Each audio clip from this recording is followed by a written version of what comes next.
Hello বন্ধুরা, welcome back to my channel to another blog. আমার মেয়ে দেখো খেলেছে, ছাদে উঠেছি জামা কাপড় তুলতে। ও আসবে আমার সাথে, এসছে ছাদে জামা কাপড় তুলতে এসছে। আর বড়টা হচ্ছে তোমার স্কুলে গেছে।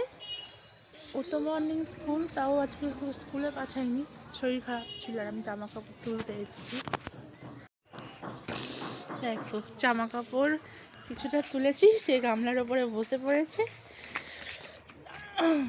তুলে নি।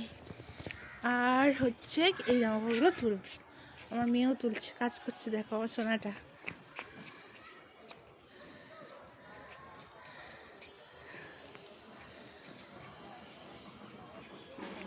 কাজ করছে। দেখো বাবু আবার কত কাজ করছে আমার সোনা, আমার আর চিন্তাই নেই। দাঁড়া, আমি তুলে যেতে পারবে না তুমি।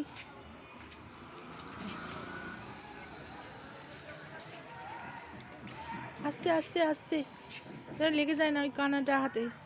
হ্যাঁ, ওই যে তার এগুলো আছে না, ওর কানাটা লেগে হাতেও কেটে টেটে যেতে পারে, জামা কাপড়ে ছিঁড়ে যায়। কি সুন্দর দেখো, বিকেলবেলা সন্ধে হবে হবে এরকম মুখে, আমার হেভি লাগে এই সময়। চারিদিকটা আমাদের ওখানে একটা খেলার মাঠ আছে। দেখো,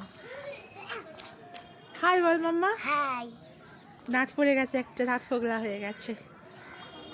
সবাই কেমন আছো? ভালো আছো? সবাই কেমন আছে? ভালো আছো? হুম।